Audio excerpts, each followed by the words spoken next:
അങ്ങനെ MIUI 12 Redmi Note 7-ഉം 7S-ലും റോൾ ഔട്ട് ചെയ്തിരിക്കുന്നു. അപ്ഡേറ്റ് ചെയ്യാത്തവർ സിസ്റ്റം അപ്ഡേറ്റിൽ പോയി അപ്ഡേറ്റ് ചെയ്യുക. അപ്ഡേറ്റ് ലഭിക്കാത്തതിന് കാരണം റിസീവ്ഡ് അപ്ഡേറ്റ്സ് ഓണാകാത്തതാണ്. അതിനെപ്പറ്റി നമ്മളൊരു വീഡിയോ ചെയ്തിരുന്നു. സിസ്റ്റം അപ്ഡേറ്റിൽ വാട്ട്സ് ന്യൂയിൽ അപ്ഡേറ്റിൻ്റെ ഡീറ്റെയിൽസ് ലഭിക്കുന്നതാണ്.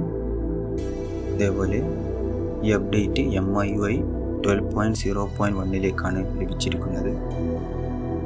UI വേറെ ലെവലായിട്ടുണ്ട്. അതിൽ സ്റ്റോറേജിൽ തന്നെ സെപ്പറേറ്റ് ആയിട്ട് ഓരോന്നിൻ്റെ സ്റ്റോറേജും കാണുന്നുണ്ട്. ആൻഡ്രോയിഡ് സെക്യൂരിറ്റി ലെവലും ഒക്ടോബറിലേക്ക് മാറിയിട്ടുണ്ട്. ഇത് പഴയ നോട്ടിഫിക്കേഷൻ ഷെയ്ഡ് തന്നെയാണല്ലോ. അതിൽ ജസ്റ്റ് ഒരു സെറ്റിങ്സ് ഓൺ ആക്കേണ്ടതുണ്ട്.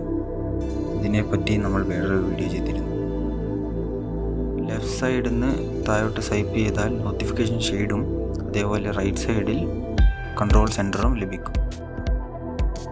ഇതിൽ ഡാർക്ക് മോഡിൽ അഡ്ജസ്റ്റ് ടു വാൾപേപ്പർ എന്ന ഓപ്ഷൻ വന്നിട്ടുണ്ട്. അതേപോലെ ഇൻഡിവിജ്വൽ ആപ്സിന് നമുക്ക് ഡാർക്ക് മോഡ് ഓണാക്കാവുന്നതാണ്. നമ്മൾ ഡാർക്ക് മോഡിന് വേണ്ട ആപ്പ് ചൂസ് ചെയ്യുന്നതിലൂടെ ഡാർക്ക് മോഡ് എനേബിൾ ആവുന്നതാണ്. അടുത്തത് ക്യാമറേൻ്റെ അപ്ഡേറ്റ് ആണ്. പ്രോ മോഡാണ് ആ അപ്ഡേറ്റ് ലഭിക്കുന്നത്. ക്യാമറയുടെ UI നല്ലവണ്ണം മാറിയിട്ടുണ്ട്. അതേപോലെ ഈ മോർ ഓപ്ഷനിൽ പ്രോ മോഡ് കാണാവുന്നതാണ്. അതേപോലെ ഇത് നമുക്ക് എഡിറ്റ് ചെയ്ത് ഇതിൻ്റെ പൊസിഷൻ ഡയറക്റ്റായി ലഭിക്കുന്നത് പോലെ ആക്കാവുന്നതാണ്. ഇതിൽ ഗാലറിയിൽ റൊട്ടേഷൻ്റെ ഇതൊരു ഓപ്ഷൻ വന്നിട്ടുണ്ട്. ഇതിൽ നമുക്ക് ലാൻഡ്സ്കേപ്പോ പോർട്രേറ്റോ ആക്കാം. സ്പെഷ്യൽ ഫീച്ചേഴ്സിൽ ലൈറ്റ് മോഡ് വന്നിട്ടുണ്ട്.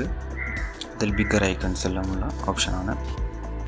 അതേപോലെ ഫ്ലോട്ടിംഗ് വിൻഡോ ആണ് MIUIയുടെ പുതിയൊരു ഫീച്ചർ. അതിൻ്റെ ട്യൂട്ടോറിയൽ താഴെ കൊടുത്തിട്ടുണ്ട്. ഓപ്പണിങ്ങും ക്ലോസിങ്ങും ഒക്കെ എങ്ങനെ ചെയ്യണം എന്നുള്ളത്. ഇതിനായി ടാപ്പ് ചെയ്ത് പിടിച്ച് കഴിഞ്ഞാൽ ഓപ്ഷൻസിൽ നമുക്ക് ഫ്ലോട്ടിംഗ് വിൻഡോ സെലക്ട് ചെയ്യാവുന്നതാണ്. ഈ ആപ്സ് പോസിബിൾ അല്ല. ആപ്പ് ഓപ്പൺ ചെയ്ത് അതിൻ്റെ റീസെൻ്റിൽ ടാപ്പ് ചെയ്ത് അത് ഫ്ലോട്ടിംഗ് വിൻഡോയിൽ ഇടാവുന്നതാണ്. അതിൻ്റെ ബോട്ടം ടാപ്പ് ചെയ്ത് താഴോട്ട് സ്വൈപ്പ് ചെയ്യുന്നതാണ് ഫുൾ സ്ക്രീനും. അതേപോലെ മുകളിലോട്ടാണെങ്കിൽ അത് ക്ലോസും ചെയ്യുന്നതാണ്. അതേപോലെ ഒരു സൈഡിലേക്ക് മാറുന്നതിലൂടെ ചെറിയൊരു വിൻഡോയിൽ മാറും. ഡബിൾ ടാപ്പ് ചെയ്താൽ ഫുൾ സ്ക്രീൻ.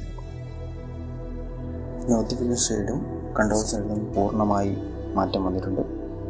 ഇതിനുള്ള പുതിയ ഐക്കൺസ് ഉണ്ട്. അതേപോലെ നമ്മൾ ടോഗിൾസ് എഡിറ്റ് ചെയ്യാവുന്നതാണ്. ഈ മൈനസിൽ ക്ലിക്ക് ചെയ്താൽ അത് എഡിറ്റ് ചെയ്യുകയും ആഡ് ചെയ്യുകയും ചെയ്യും. ഇതാണ് MIUIയുടെ പുതിയ ക്ലോക്ക് ഫോർമാറ്റ്. ഈ സെറ്റിങ്സിനായി സെറ്റിങ്സിൽ ലോക്ക് സ്ക്രീൻ ക്ലോക്ക് ഫോർമാറ്റിൽ പുതിയ ക്ലോക്ക് ഫോർമാറ്റ് ലേഔട്ട് സെലക്ട് ചെയ്യുന്നതാണ്. സെക്യൂരിറ്റിയുടെ ആദ്യമേ സിസ്റ്റം ആപ്സിൽ അപ്ഡേറ്റ് ലഭിച്ചിരുന്നു.